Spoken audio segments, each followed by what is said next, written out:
Okay, welcome to the live. If you've been following me for a while, you know that sometimes I go live and I call them different things. I've been doing Sunday stories. I've done Talk With Me Thursdays, but today is Fellowship Friday, and I am, just gonna bring on people. Not every Friday, a couple Fridays when I feel like it, and talk to people. And so today I'm excited because I'm talking to my homegirl. We're going to be talking about a film that she is crowdfunding for, but also is, going to put together and produce. So we'll hear about that.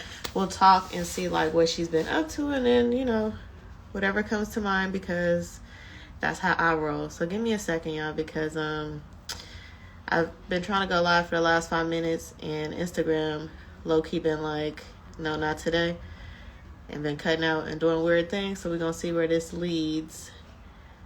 Give me a sec. I'm going to invite some people that I like. Not everybody. I'm not inviting everybody. There's a few folks. Give me a second. I'm going to try to put the link in the chat for the Kickstarter. But give me a second. Invite all the folks. Okay, and there's a limit. Hey everybody. Hey girl. You have to request to be added to the live, and then I can add you. But before you do that, in the comments, if you can find a link real quick to the Kickstarter, I am going to probably just refer people to the page. That way you can go to the page. The page is Shoot Films Not People. You can go during this live, after the live, and check out the Kickstarter. Because the campaign, I don't know if you guys know how Kickstarter works, but you got a limited time to raise a certain amount of funds. And with Kickstarter, it is an all or nothing, okay? It's not like GoFundMe, it's not like Indiegogo or these other places where, and I'm gonna pin this comment, where, the people just get the money regardless. Kickstarter is really about funding projects that, people are passionate about, and they really want you to work to get people to support the project. It's not just like, oh, you have an idea and people gave you $5, you can have it. It's like, no, you have an idea that you want funded. Now tell the story to get people to fund it. So we'll put out here too that because we're on a 30-day deadline, if you are watching this and you have, a platform that Mya can be on and talk about the film and her story, or if you know someone who might be interested in Mya coming on and telling her story, because we really want to get this out to everybody and everything. So let me bring her on. But before I do so, if you are a follower of me, and you've been listening to my podcast, and you have heard from Mya already on season 2 of the podcast, season 2, episode 1, that might be episode 2. I wrote this down somewhere, but I lost it. But I talked to her about her process of creativity, because it's not every day, at least in my life, that I meet someone who is a filmmaker. There are a lot of content creators out here nowadays. There are a lot of people with cameras, or, they do what they do from their iPhone.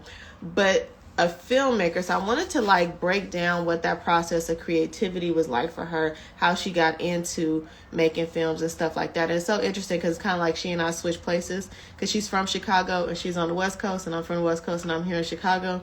But she talks about all of that. So this live is not going to get into a lot of details about that. You can go back and listen to the podcast. But let me bring her on, because I've been clicking this thing, girl, for the last couple.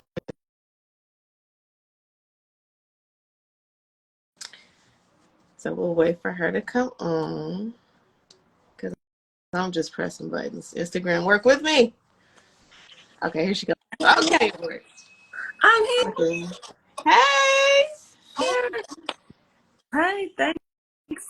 Thank you so much for having me, and Yeah, I appreciate you thanks for so popping much. out on a Friday. Friday. Yes, Friday. Um, It's payday, y'all. every No, I'm day is playing. payday. I It's wish. payday for some people. Every day is payday. But if you work for Right, the man, it's right. payday for some So people. how are you doing? What has your week been like so far? I'm trying to stay up in spirit. Um, that's what you got to do as a creative person. My week has been been good. You know, I'm giving thanks. I'm gonna keep saying I'm blessed and highly favored because Yes. your words, sound power do matter. Trying to stay in the spirit of, you know, gratitude, because it's easy to get down on yourself, especially as a creative person. And when you don't see things kind of the way you want them to be, you have to always remind yourself that my mother used to always say, everything happens in divine timing. And I try to like remind myself of that. But for me, like the Kickstarter jumped off Monday, and it was such an amazing start because that first day I made Wow. $2,100.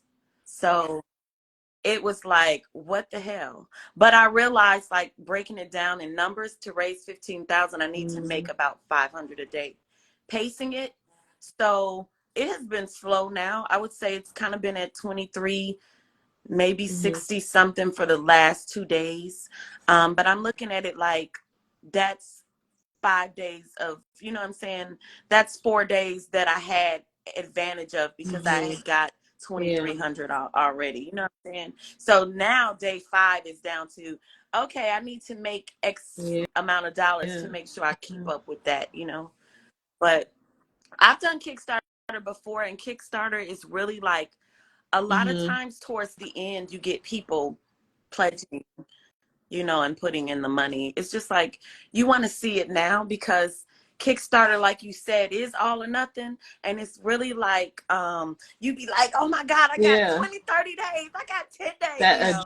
It's adrenaline. really a rush. That's why I picked Kickstarter, because I've done Seed and Spark. I've done another one, and I didn't feel the drive like that, because if people donate $10, you still have to give them their perk. But with this, it's all or nothing. So Yeah. nothing is taken out of your account until you reach your goal. So it's kind of like you're pledging. It's kind of like you said, Yes. you believe in the project. And it's all these people that rally around the project. To me, this is like the guerrilla style of filmmaking. When you think about why people are on strike, and the actors have been striking, and the you know, writers have been striking, you think about these things, and it's great money. Like, everybody's making money, everybody has these beautiful homes, and some people are millionaires, they've made millionaires off their product. But you know, once you're in the industry like that, it is like you have to satisfy their need for the Right. content that they want to see. But as a guerrilla filmmaker, it's like you're funding your own project. A lot of times you're writing your own project, you're producing your own project, Yeah. because you're passionate about it. You know, it's something There's so that much I you're want to passionate unpack about. about that. I'm So glad you said divine time. As creators, I feel like, you know, you go through the process of creating, which is like a physical, emotional toll in and of itself, and then you get to the point like, why am I doing this, right?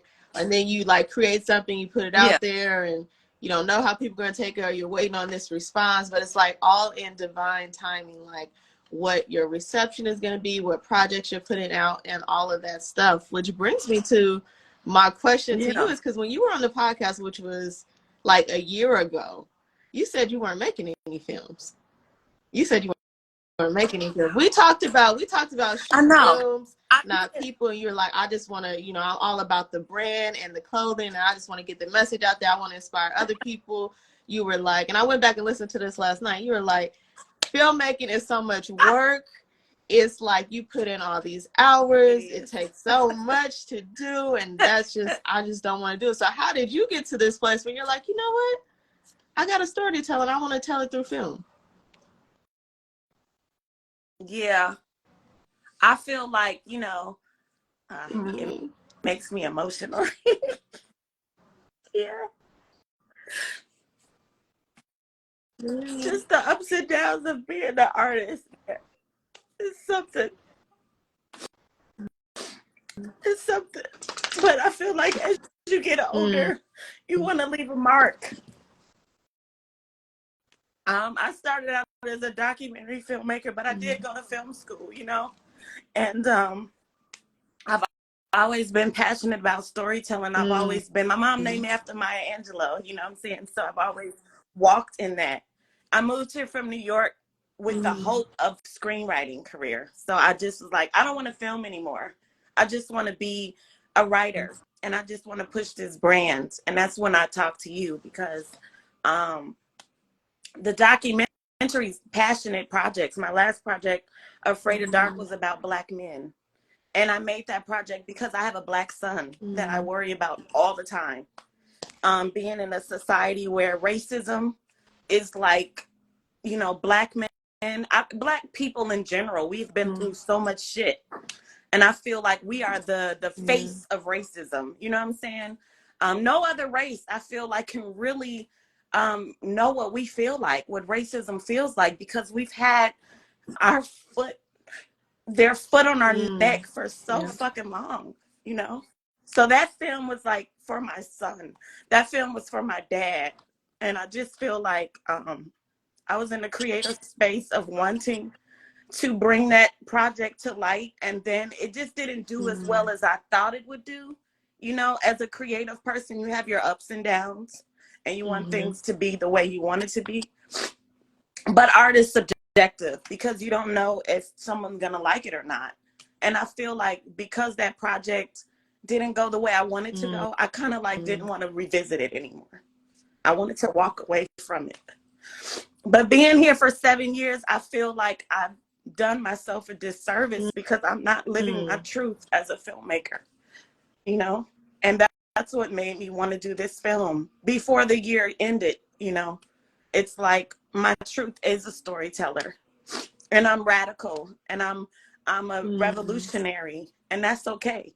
But I've tried to fit into the Hollywood model, but that's not my voice.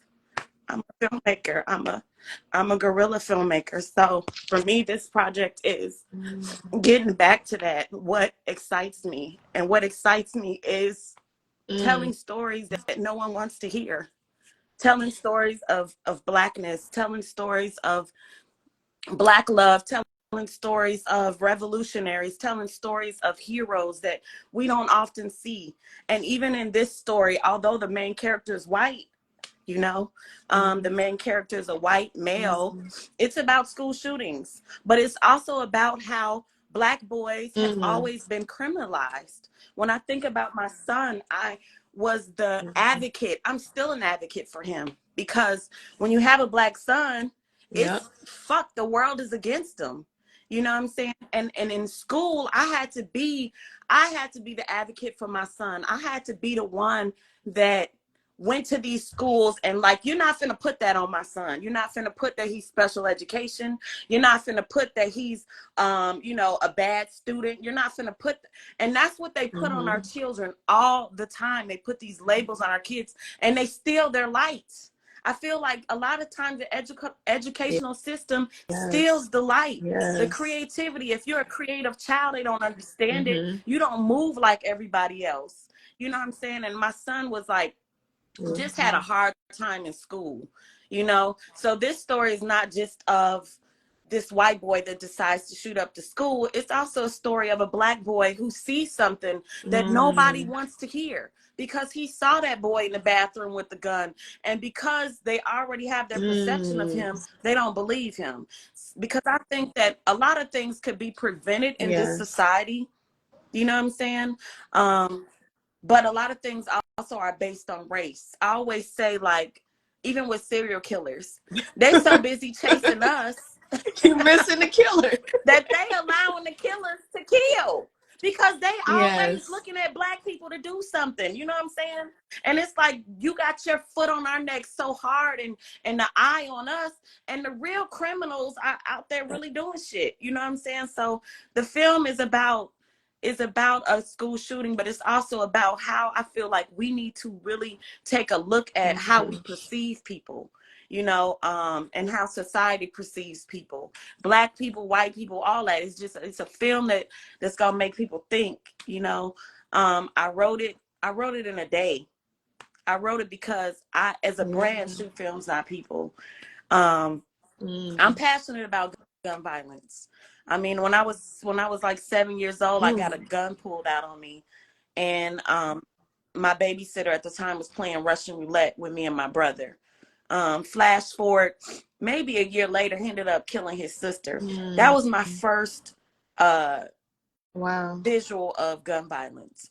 But even when I think about how it hurts my heart so much, the story of Trayvon Martin, the story of Mike Brown, the story of I mean, the list goes on. There's so many you can't even think. You can't even wrap your mind around how many brothers, how many sisters have died Yes. because of gun violence. How many rappers? We're going into 50 years of hip hop, and you look at it, and you look at where hip hop started, and now hip hop, and all these young brothers who have lost their lives over some bullshit. You know what I'm saying? I get emotional thinking about that Yeah. because I think of my son, and I think about as a mother, Mm-hmm. but not just as a mother, just as a Black person. You know, like all these precious lives are being lost. And when you look at the root of it, it's racism. It's us trying to assimilate into Mm. a culture that ain't really ours.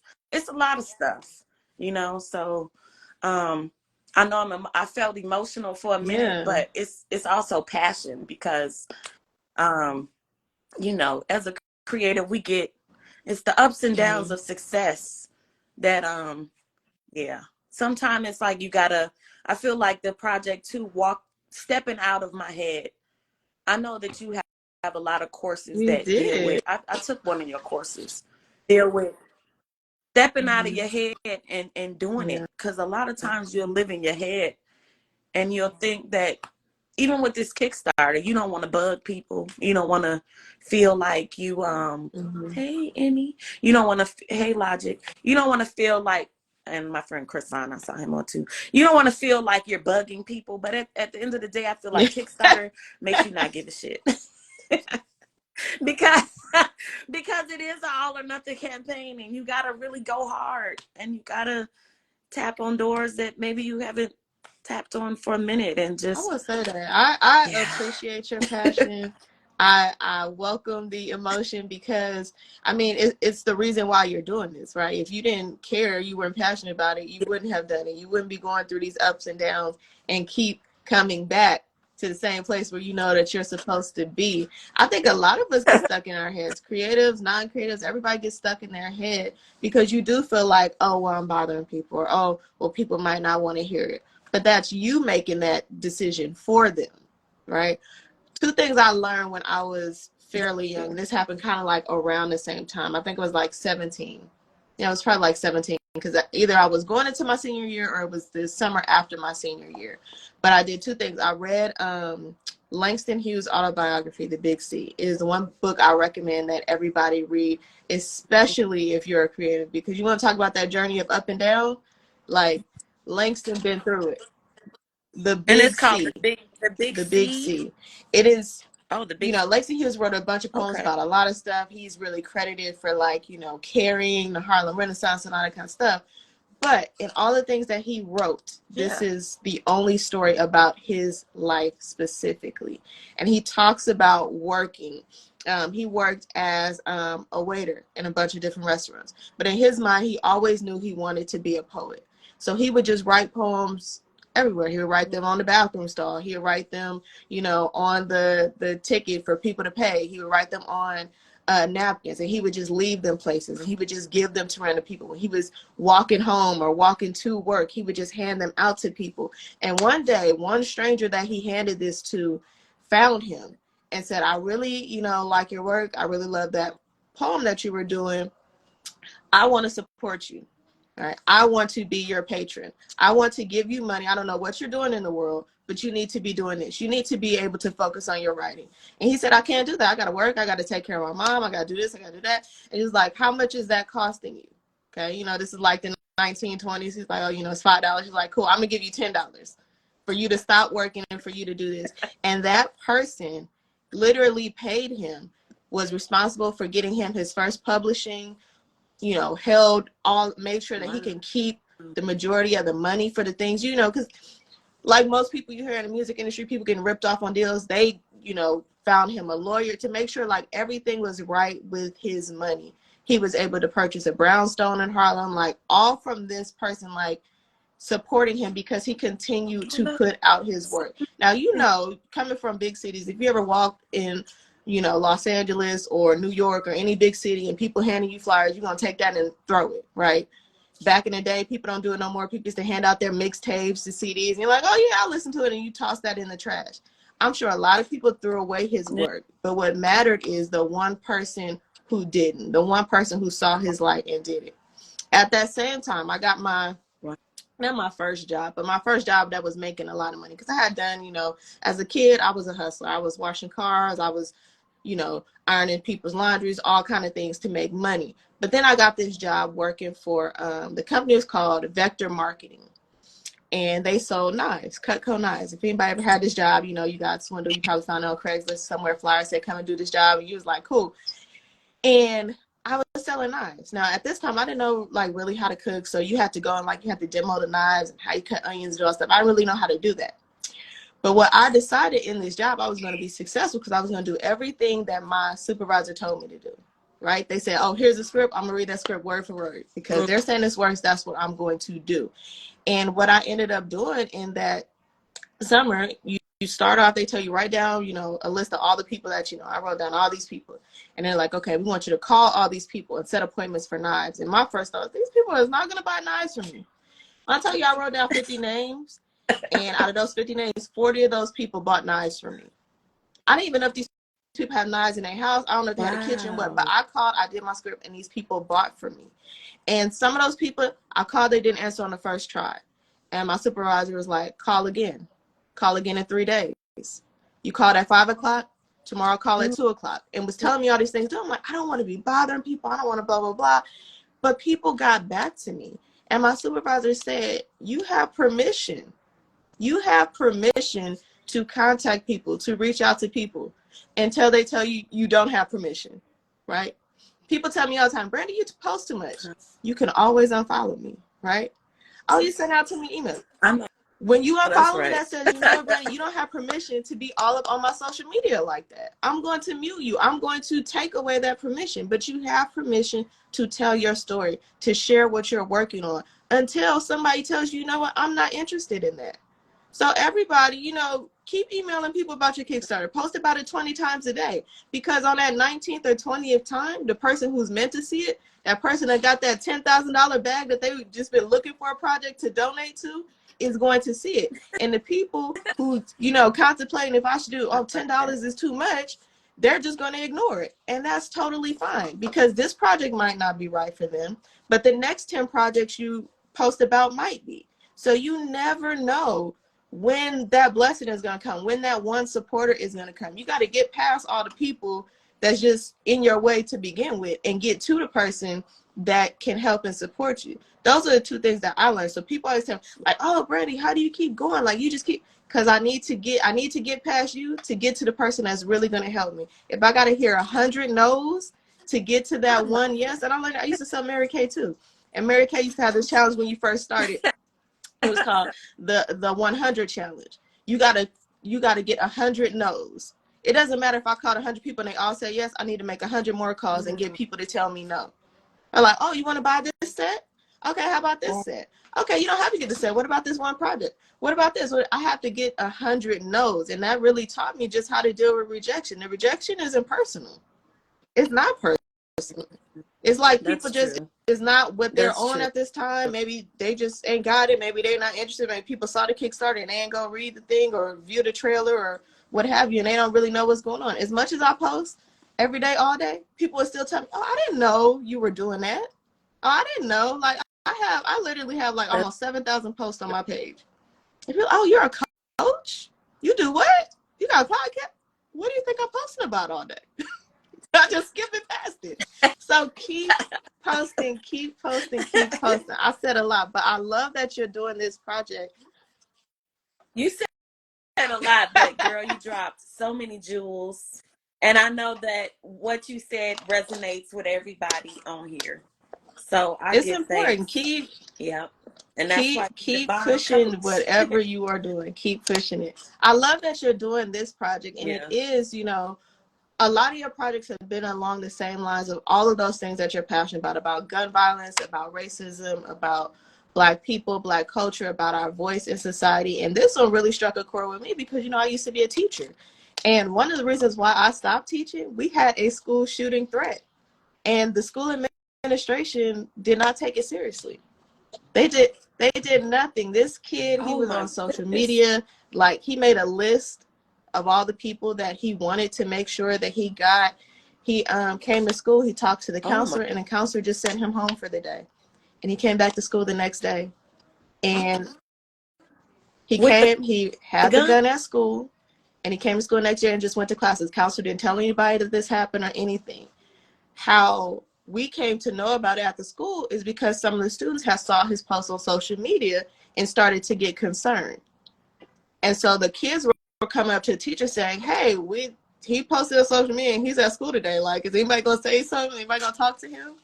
And nothing happened. That entire year, that was my last year of teaching, we went through, the school ended up like paying $50,000 for this company to come in and do school shooter training, which basically told us, like, run for your life. That was the training. Run for your life. So they were very adamant Oh about, you do not be the God. hero in the situation. You run for your life. If you can save another Right. student on your way out or somebody else on your way out, good for you. But you run for your life and you go call help and just hope for the best. That's when all the That protocols for me go out the that's window. basically what they That's when said. it all goes out the window. Ain't nobody look. Yeah, you can't because As you I end up said, dead. You don't gotta try to be the look. hero in the That's when situation. all the Just protocols go out what the their training was really about was noticing signs of kids that might be troubled. Which, if you've ever worked in education, you go through that sort of training, the trauma training, but you window. can't always tell, right? So then they were like, in the training, once it gets to the point where somebody walks on campus with a gun, it's like you run for your life. You do whatever you can to save your life, and that's what you do. Which was very Yeah. disturbing. And as I said, that was my last year in teaching, because I got to the point where I felt like, and I have worked always in quote unquote urban schools.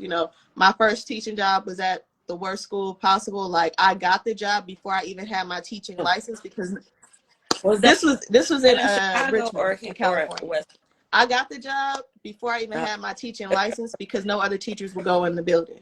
Like, it was that kind of school. Like, think Lean on Me before Joe Clark got there. Like, that was the type of school. And I was like, Oh look, these no. are kids. I ain't scared of these kids. Like, this is my neighborhood. Like, I'm good. And I was good. But the school shooting thing made me feel like I couldn't protect myself, and there was no way I would be able to protect my students. And if I couldn't do that, then I didn't need to be in the classroom. And altogether, like, people just need to not be at school if they don't feel safe. So this film definitely is striking That's a true. chord with me, because I think it's something that it's a fear that we all have. We send our kids to school and hope for the best. We go out to work and hope for the best. But there are so many things that are essentially out of our control. I was reading something. I was But reading it got something worse. on online, and it was talking about Abbott Elementary, and how the writing team and directors refused to do a school shooting episode. Fear of re-triggering people. And I think part of it is, like, people don't want to be triggered, but also, in people, like, trying to avoid being triggered, we don't talk about the issue. And so these things keep happening and are not getting better, and we're not moving the needle forward at all, because everybody's scared to talk about it, scared to That's true. address it, scared to um, bring up emotions about it. So I'm glad that you're choosing to discuss this, and talk about this film. From what angle is the film coming from? Like, will we get to see a lot of different perspectives, or is it just from the students? Will we get to see, like, teachers and parents and all that kind of stuff? Or, like, how's the film made up? No, it's mainly through the eyes of the shooter, Mm. Sullivan Lands. Because I feel like once you hear about these shooters, it's that in society, I feel like, because I don't know if you've ever heard, like, Mm-hmm. don't say the person's name, because it's Yeah. like you make them a And they say that's celebrity, what you they make want. these people stars, and yeah, and that's kind of what a lot of them want, is the attention that they're not getting. So Sullivan Lands comes from a good home. He has a two-parent home, but also Prince comes from a two-parent home. I didn't want to depict that he's come from a single parent, because it's always a depiction that Black family Right. got a single mama. Don't nobody come from two homes. So I made sure that he has a mother and father. You know what I'm saying? The father's very stern. Like, we're not gonna have no jokes today. And although it's 15 minutes, you see that, but you also see Sullivan Lands. he comes from a home where he goes hunting with his dad, but his mom, Mm-hmm. maybe they're not giving him enough attention, but he doesn't come from a broken home either. I feel like when you're raising children, you can instill all the shit in them. And at the end of the day, they their own person. Yes. They their own person. Um, through other peers, through social media now. Like when I Mm-hmm. was growing up, we didn't have social media. Even when I was growing up, we didn't have school shootings. I don't Columbine was remember my first ever, one. ever. We had Columbine, yeah. in Chicago, we had tornado warnings. That's what we was doing. We was, We had we was earthquake hiding drills under in the desk California. and Stop, and drop, and roll. right. You know what I'm saying? Y'all had earthquake. We had Mm-hmm. tornado drills. We like under the desk, like, oh shit, the Right. roof finna blow off from the rain.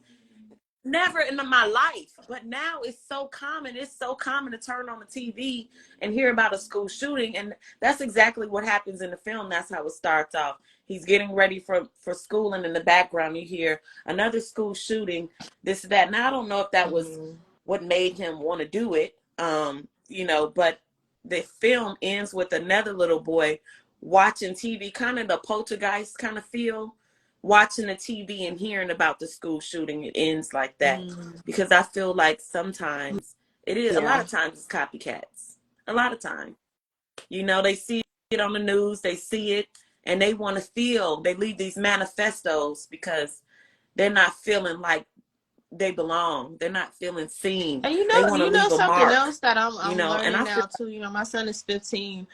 And I'm like I'm one of those parents. I need to know all your friends. I'm in all your business. Who you talking to? Let me see your phone. Like, that's me.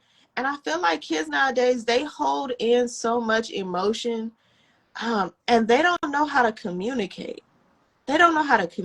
communicate. And so I think the emotion that comes across, it like when you're dealing with a lot of emotions, sometimes the emotion that comes forward is like anger. And this is where we get like this Yeah. teenage angst from, and people feel like, oh, teenagers are always so angry, they're always so angry. Like, they have a lot going on, and they either A, don't have anyone to express it to, or B, they don't know how to express it. And so often what happens is they'll be in a situation or in a moment where they'll get triggered by something, or even sometimes kids will get triggered by you asking them what's going on, are you okay? I was talking to a friend who's still teaching, and she was saying, this kid seemed like they was having a bad day, and she asked him, what was going on, and he said nothing, and she asked him again, and he stood up and flipped the table. And I was like, yeah, like, imagine if, he had happened to carry a gun, which a lot of teenagers do. Again, I'm in Chicago, a lot of teenagers do. My son was in a summer program this summer, actually. He had to take the train to get to where he was going. And I'm a protective parent, but I'm also a very real parent. I don't want to like shelter my son and be like, oh, you 15, you can't go anywhere by yourself. But he was riding with his friends, and a friend's mom called me and was like, does your son have a gun? And I was like, no. And he was like, oh yeah, well, I think if they're gonna be riding together, one of them needs one. And I was like, yeah, I think I'm gonna have to take him to his program. It's Huh? Chicago is the open It is carry. open carry. It's open carry. It is open Chicago's carry. open So carry. you have that in mind, like you feel like, okay, well, everybody got a gun. I probably need a gun too. That way, if I get in a situation, I can defend myself. But also, if I'm carrying that and anybody upsets me, it's going to be at my discretion to use it. But if I'm a young person, That's how I I feel. don't make the best decisions because I'm a young person, right? If I'm carrying around all this angst, I'm walking around with a chip on my shoulder, any little thing can trigger me in the back of my mind. I'm like, oh yeah, I got a gun. I can handle that. No problem, right? Whether you at school, Yeah. yeah, I mean, right. you see adults do it. So So imagine a it just child. comes up. So when I see like a lot of these school shooters or mass shootings in general, like we don't always, and 9 times out of 10, I'll say 10 times out of 10, we don't get to talk to the shooter and pick their brain and figure out why they're doing something. It's a reaction to something that may not be that situation that they're in. They're just the people that are there at the time where they Yeah. decided, hey, I'm gonna do this thing. Yeah. I feel like too, I've been an educator for a long time. I actually stopped Mm-hmm. teaching before COVID. So I was teaching special ed. One thing I'll say too is that teachers never see anything. Like this is one of the issues I had with my son. Like being in school, they tried to bully him, but my son ain't the type that's gonna be bullied. He gonna fight back. He not that one. And I raised him to don't be that one. Cause my mother was always like, if bullies love to bully because they think they can get away with it, you gotta fight. You gonna have to fight so they know you're not the one to mess with. Now I think that things are a little different now because of social media. Somebody had to remind me of that. Well, then we didn't have social media, right? So when I think of bullies in school, a lot of times the teachers never see nothing. The teachers don't even step in. The administration don't step in to keep it from happening. If a kid is being bullied, you never see nothing. You're that busy. You don't get involved. This child is being tormented their whole student life while they're in school, and nobody sees it. Nobody does anything to the bully. That kid has to go to school bearing that. So a lot of times they ain't talking about it. Sometimes they'll tell their parents about it. Sometimes the parents will be like, oh, just tell people about what's happening, but not really involved in it. You know what I'm saying? So you're right. I think even as parents, like with me having a son, I feel like now we have a better relationship maybe than what we had when he was younger. As it's like, if my son does have emotions, I'm able to talk to him about it and tell him things. You know what I'm saying? Be that comfort for him, because he's 25 and I don't want him to think that, men have a lot on them. They're not supposed to express emotions. They're not supposed to cry. These are all the things that society puts on men. Oh, you cry, you a punk, you this, you that. And I feel like that also has a lot to do with it. That's why so many males that's crazy as hell out here shooting people. It's mostly men that's doing it. It's mostly men. You have little cases of women, I think, in history where maybe 2 or 3 brought a gun to school and did it. But it's mostly men. They don't have that outlet. They don't. They don't have that outlet, and they're told, even when they have the outlet, like, you're supposed to wear this mask and put up this front, like, you're supposed to be the tough one. You're supposed to be the strong one. Like, I see a lot of stuff on social media. And somebody said this today, like, why are the Black podcasts talking about relationships? Because everybody got I'm not going to go to a Cheesecake Factory, and the man should be doing this and the man should be doing that. But it was a very important question that came up on one of these podcasts. If I find the clip again, I'll post it, because I'll be scrolling. I don't know what I'm looking at and who it's for. But they asked the question about, women, how do you think, your man should respond to certain things? And it got circled back to the whole Will Smith slapping Chris Rock thing. Like, how should a man protect you? And this woman was saying, if I'm out with my husband and, a man says something wrong to me, I want my husband to grab me and take me in the car and get me out of the situation.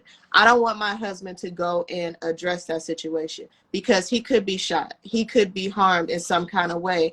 And I don't want that to happen. Like, I don't want my husband or the man that I'm with to feel like you have to be, Vin Diesel or The Rock as far as defending me. Like, let's just go. That's the stage that I'm at in my life. And the guys were like, oh, so you want to date a punk? I'm like, it sounds like she wants to leave the situation alive, because, as you know, in this day and time, people don't fight no more. People do not fight. People will run you over with their car. People will set you on fire. People will throw a brick at you. People are out to kill you, like, kill you for real. Like, people don't fight.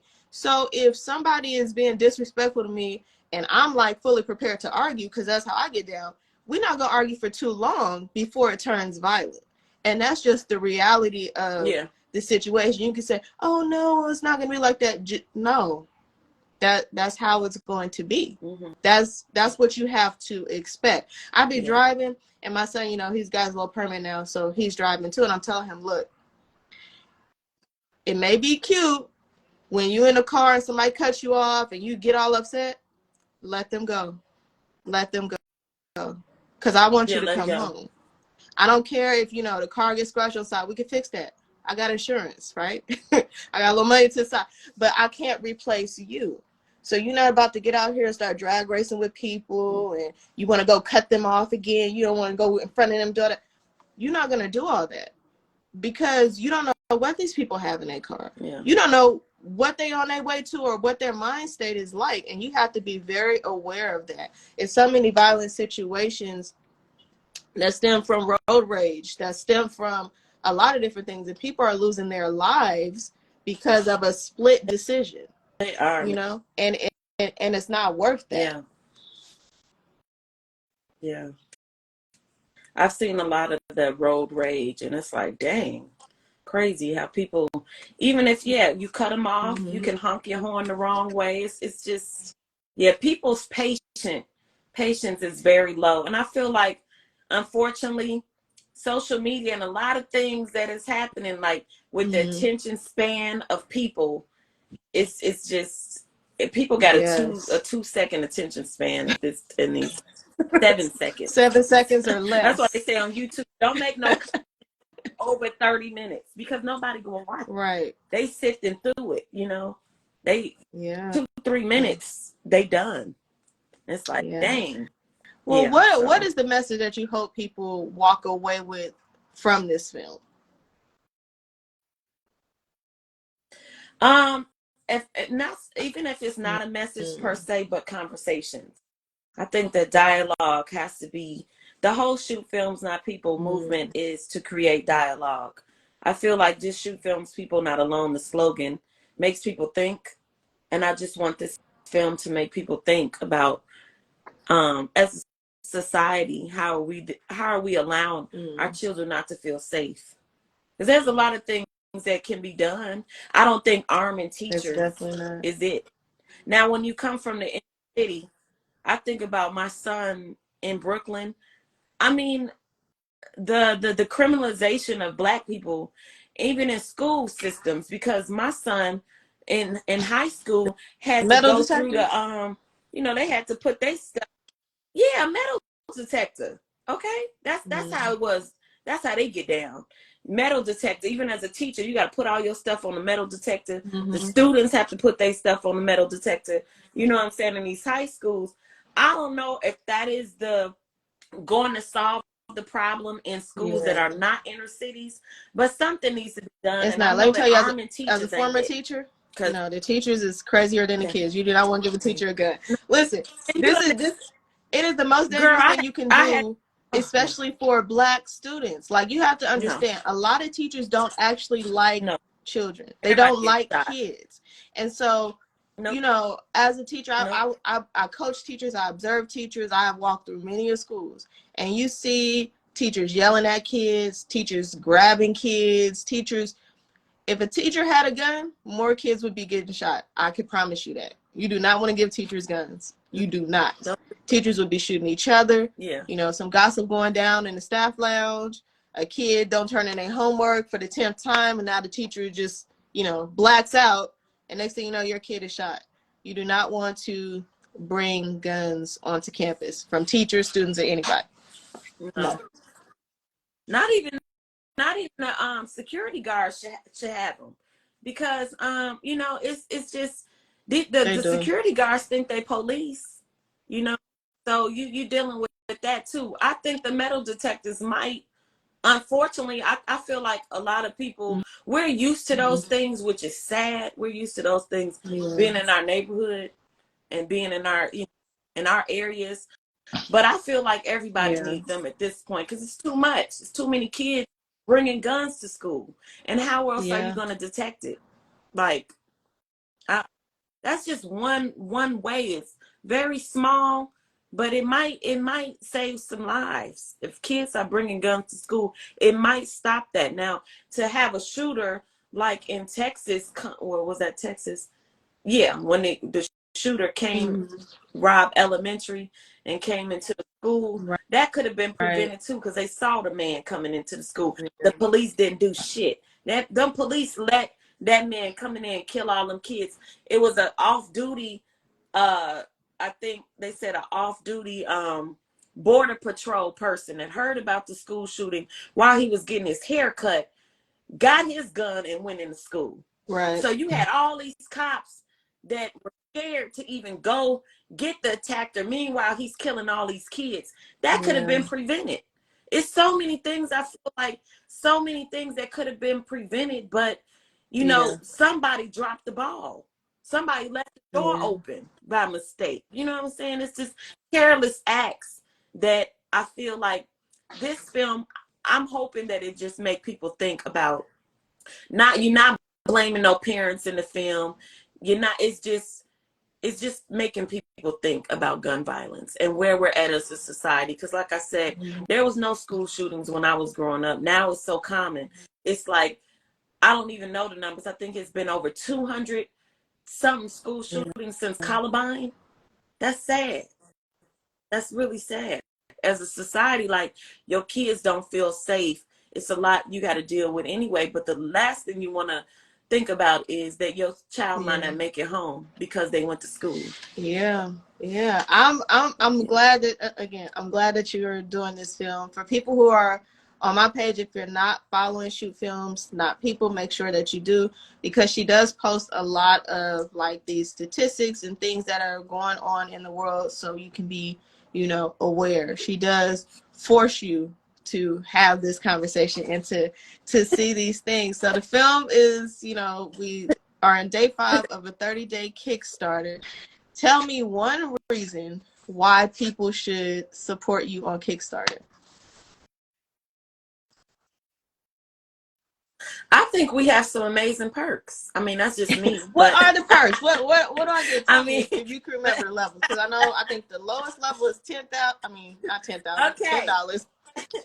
$10. Right. For $10, you get a heartfelt shout out by me. And plus you get behind the scenes, photos, and that's, you get to take a look once we start shooting into the photos and things like that. But for $25, you get that above, but you also get the download of the movie. Because the thing that I've realized with Kickstarter, it's like, yes, you raise the money. Now you got to get these perks out. Yes. You know what I'm saying? And that costs money. So you got to have a whole budget of perks. So it's great to have downloadable things and things that are not so like a physical product, because you got to mail those out. But when you the tier of $50, that's when it gets, okay, we're mailing something out. You'll get a Shoot Films Not People t-shirt, but it's a final poster kind of t-shirt with the logo on the shirt. So you know how those 70 posters used to be? I love those 70 of coffee, how you saw all the characters on the poster doing something. Nice. That's how this is. So maybe something got done. Maybe Prince, the black boy, is like going through the hallway trying to save people. Maybe the teacher's under the desk pleading for, I don't know. But that's the t-shirt deal for $50, right? It's 100 tier, which is that's when you get into those perks above, but also you get into after party tickets when it's a rap party, then there's another level that is premiere tickets to festivals in New York and then also LA, but also the after party tickets. But when you get to $500, that's when you can actually have some clout in it, like as a associate producer is $500. That's IMDb credit, but also on screen. And then when you think about $1,000 is an executive producer. So you get all the perks, but you also get your name on screen and IMDb as an executive producer, because actually you helped put it together. All of them, everybody's getting a thank you list on the screen. But the executive producer what's the goal? Real how love. Much are you trying to raise? Associate. Okay. Well, 15,000. Now, for y'all watching, y'all know, like, it's about to be 2024. Inflation is real. So that number is probably, it's a good number, but she's going to need more than that. So, everybody watching this, you have at least $10. Don't go see the Beyonce tour that you already paid to go see in person. Don't go see it in the theater. Put your good $10, which I know the movies cost more than $10. I went a couple weeks ago. It was almost $20 per person. Put your good $10 forward to make this film come to life. It's already written. She has explained the vision of what it is, and now it's just time to go shoot it and make it happen, so that people can see the vision come to life. So I'm challenging everybody to put down their good $10. I'm gonna go put down my $10. I'll post it in my stories. So I would like you to match me or beat me in my donation. I'm gonna come find a way to come up with some more money. I'm placing some bets this weekend on some football, so we'll see what happens. So, but I'm good for $10 for the film, because I think it's important. Like I want to see this come to life, and I want people to see it, experience it, and start having some good conversations about it. What else do we need to know about the film, or what else do you want to tell us about the project itself? I want to say that it's been magical how things have come into play, because I do pop-ups on the weekend in Leimert Park. I used to do pop-ups, and that's in LA. It's like a block of where there's Black vendors, Yes. and we exchange dollars. You know, it's like the Black exchange of money, but also a Black market, Africa town. So you can come out there and you can support vendors that make some really amazing stuff, from me, shoot films, not people, to pastries, to, other designers out there, to, it's just a lot, jewelry, crystals, all the things. So, I mean, just people have been coming into play, giving me their cards. So I met a man that's a SAG actor, and I thought about him. I said, oh, he would be perfect for the principal. As a brand, this woman that is one of people that support me. She's like, don't forget my son acts. And the crazy thing is that when I looked at his profile, I'm like, he would be so perfect, because he's in high school and he kind of looks like the image of the young man that I had on the poster already. And I was just like, I found this cinematographer that just moved here from New York, whose work is just so phenomenal in terms of the look and the feel of how I want the film to be. Because I wanted to have kind of a dark feel. Although it takes place in summer, it's that very gray look that you see. It kind of looks like doomsday, but it's not. The feel of it is very grainy, but also very gray. And that's the vision that I have for it. And I know that he can do it. I know that he can. So I was looking at all the business cards that I've gotten accumulated of all the years, well, the 2 years that I've been doing pop-ups, and I'm like, wow, this person is an editor, the camera person. I met a person that does the location scouting for schools. Yeah, so I just feel like, even though I haven't made a move on these, I've talked to the people about it. I don't have the money yet to pay them. I just feel like it's all coming together, because I really truly believe and know in my spirit that when you set out to do something, and you believe in it and you're passionate about it, it's gonna happen. A lot of times we talk ourselves out of it, but I feel like everything, it's like affirmations. When you affirm something, I feel like, for me, affirmations have always worked for me when I didn't see the outcome of it. Like when I first moved to New York, which was in 1998, in my mind, I knew I was moving to New York, because in Chicago I used to go to New York all the time, and I was like, Chicago ain't my energy. New York is my energy, where you could be anything. You know what I'm saying? New York, you can be anything you want to be. You know what I'm saying? Nobody gives a shit. In Chicago, how Erica Badu, just the narrowness sometimes of people's minds is, it's hard to be a creative person. You got so many haters. I know that Chicago has changed a lot, but growing up, it was hard being an artist. So New York kind of, helped me grow as an artist. But I knew I was moving to New York. I knew it in my spirit. I was like, I'm moving, I'm moving, I'm moving. And I kept saying the affirmation, because my mother was really into, I got it on my neck. She said, that looks like a prison tattoo, but it says I am, because my mother always talked about affirmations. So I just started saying, I'm moving to New York. And I had some haters like, you ain't moving there. I'm moving, I'm moving. I just kept saying it in my spirit. I knew it was going to happen. And then I got a job at a school, at the college I used to go to. I ain't gonna say their names, they might try to get the money back. But I worked there for summer camp, and I say that I was supposed to make $8 an hour. I remember my first check I got was for $5,000. And my mama was like, what the hell? I was like, you think I should tell them? She was like, no. The second check, 10,000. I'll say all this to say, in a month of me working there, I would say in the 3 months that I worked there, I made $20,000. okay, because they made a mistake in payroll. That's how I moved to New York. Hello. It wasn't, and it was from affirming it, Yes. saying it, and believing it, and saying it, and believing it, and didn't know how the hell it was going to happen. And I moved there. So I know the spirit of God is real, and I know that when you set out to do something and you say it with conviction, and you don't let people deter you, and you don't let the simple, like even somebody that you love say, that's impossible. You're not going to make $15,000. You got to keep going. You got to hear. You cannot digest those voices. You have to keep going no matter what and see it to the end. And that's the spirit that I have to walk with every day. Although sometimes it's hard and you be looking like, ooh, that's not. You got to keep going because it is, you got to affirm it and you got to see it. God is going to make it so everything come together and line up like it's supposed to, you know? And that's like, even if you're not a spiritual person, even if you say the universe, I mean, some people say the universe, some people say, whatever you say, you know that it's something. It's something. It's a force out there. You know what I'm saying? That got your back.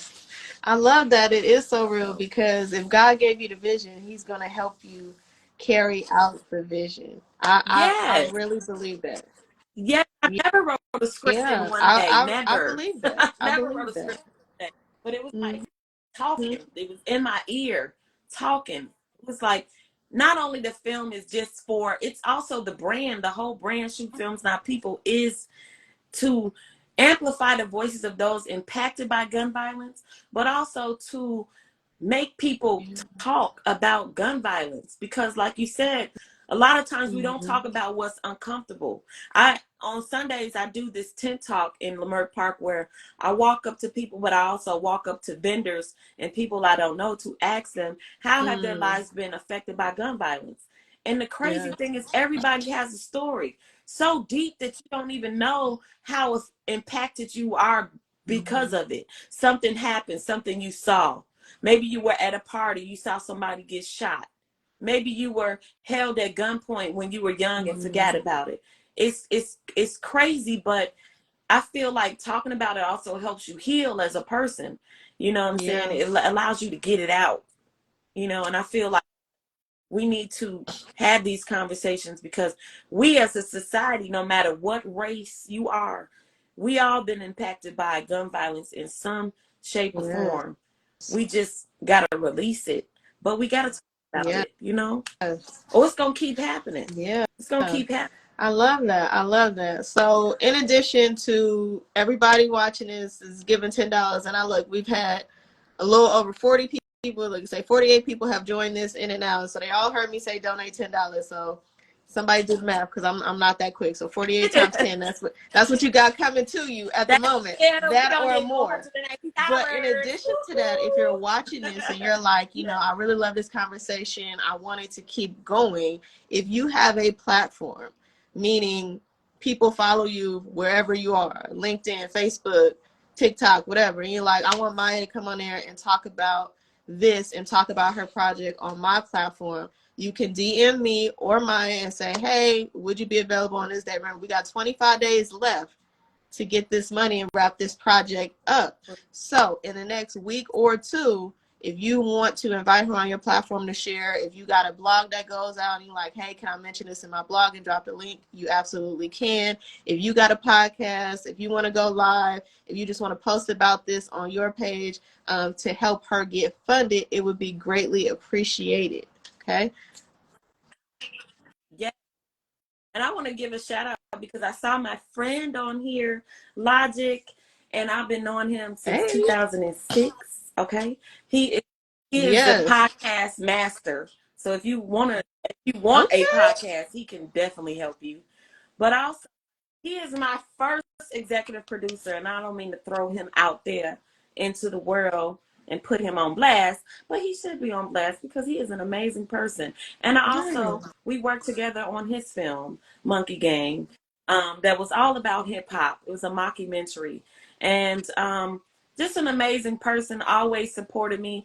I love him, all my friends are amazing. My family's amazing. So I want to thank everybody that has supported me this far. Really, that's my heartfelt thank you. But it's another one, more to come, because as creatives, I can't do it by myself. You know, film is a collaborative experience. It's collaborative work. You need Yeah. cinematographers, and everybody's good at something. I Right. can't wear all the hats.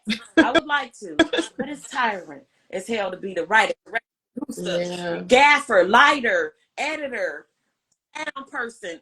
I don't want to do all Mm-hmm. that. I just really want to focus on directing and writing. And you, like you said, directing was out of my vocabulary last year, but I know that Mm-hmm. I have to keep the torch burning, and I have to create I know what I that's want to right. see.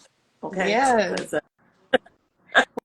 Well, thank you for your time. Again, y'all, the link is right there. Or if you can't, I don't know if you can click the link directly from here, but go to Shoot Films Not People's page, click the link in the bio or stories, wherever it is. I'll post this in my stories too. I'll keep this on my page. So if you're watching and you want to share this with somebody, you can. All right, y'all. But y'all enjoy the rest of y'all Friday. Have a good weekend. Be thank you, blessed. and have a blessed weekend. Yeah. So much for listening to me and supporting me Yes. and having me on Always. your Thank platform. I you. appreciate it. Right. Thank Okay. you. I'll be letting you know